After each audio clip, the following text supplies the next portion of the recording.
When Indra succeeded in getting mantra siddhi, Bhagavati Mahalakshmi gave him a darshan. Varadayini, bestower of boons, Devi Mahalakshmi was seated in a vehicle encrusted with precious gems. Prithvi, with her 7 islands, was pervaded by her brilliance. Her Shri Vigraha, divine form, was as white as the champa flower. Precious jewels and ornaments increased her beauty. She had a smile on her face and was waiting to grant boons to her devotees. The necklace of diamonds got added lustre by being on her divine neck. She glowed like countless moons. Seeing and beholding this tranquil and peaceful aspect of the creatrix of the universe, Indra started singing stutis. His whole being was thrilled with vibrations. His eyes were filled with tears of joy, and his hands were folded in obeisance. By the grace of Brahmaji, he knew the crowning glory of stutis, and with these he began to praise the great goddess. Devraj Indra said, "Obeisance to Bhagavati Kamalavasini, salutations again and again to Devi Narayani. 1,000 pranams to Krishna Priya Bhagavati Mahalakshmi. Obeisance to the Devi Bhagavati Mahalakshmi, whose face is like a lotus and whose eyes are like lotus petals. Salutations again and again to Bhagavati Mahalakshmi, who is also called as Padmasana, Padmini and Vaishnavi. Obeisance to Sarva Sampat Swarupini, embodiment of wealth, and Sarva Aradhya, most worshipful Devi. Salutations again and again to the Devi who inspires bhakti to Bhagwan Shri Hari and who grants joy to her devotees. O bejeweled lotus, O Shobhane, you dwell on the Vakshasthal, breast of Bhagwan Shri Krishna and become the cause of all actions. Your form is as the beautiful moon. I offer you pranams again and again. I offer pranams to the greatest of goddesses, Mahadevi. I offer pranams to Vriddhi Swarupa, wisdom, Bhagavati, who bestows wisdom on her devotees. O Devi, you preside as Mahalakshmi in Vaikunt, as Lakshmi in Kshir Sagar, ocean of milk, as Rajalakshmi in the palaces of kings, as Swarga Lakshmi in heaven, as Griha Lakshmi in households, as Surabhi in the seas, and as Dakshina in Yagnyas.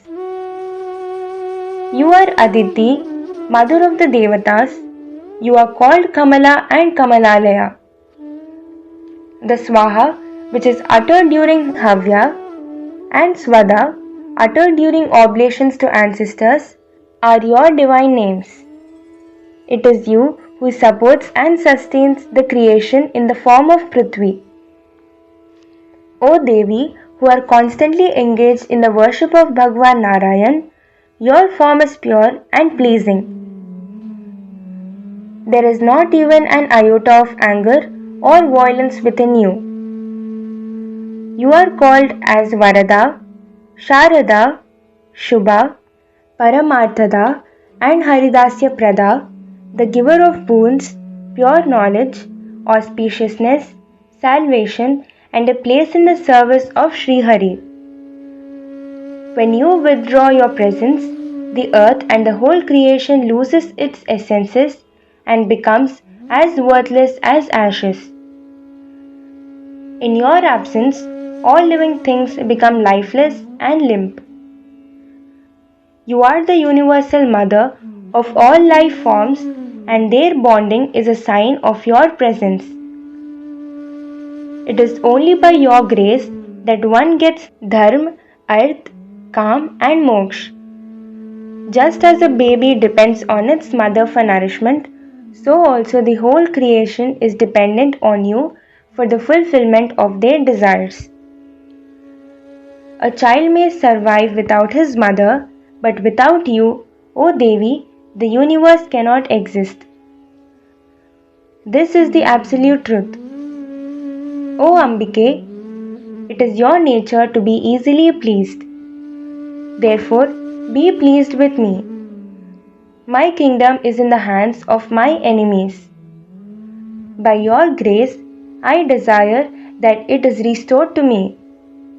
O Haripriye, till I had the good fortune to have your darshan, I was devoid of friends and relations, a beggar, and minus my kingdom and possessions. But now I know that I will receive pure knowledge, dharma, auspiciousness, dignity, power, majesty, aishwarya, valor, and victory over enemies. Narad, after this prayer, Devraj Indra and all the gods bowed in obeisance to Bhagavati Mahalakshmi. Their eyes were filled with tears of joy and love. Then, even the deities, Brahma, Shankar, Seshnag, Dharm, and Keshav, interceded for them. This pleased the Devi, and she granted a boon to the Devas and offered a garland of divine flowers to Shri Krishna. All the Devatas returned to their abodes, and Shri Mahalakshmi took her place beside Bhagavan Shri Hari. Muni, Brahma and Shankar also blessed the Devas and returned to their respective abodes. This stotra is most sacred and powerful. If recited 3 times a day, it can grant auspiciousness and royal dignity of an emperor like Kuber. For human beings, it has to be sung 5 lakh times to become effective. One who sings it continuously for a month receives great aishwarya and blessings. There is no doubt in this.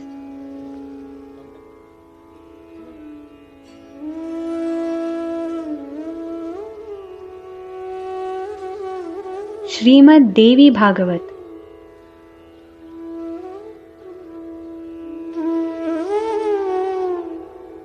Jai Shri Mataji.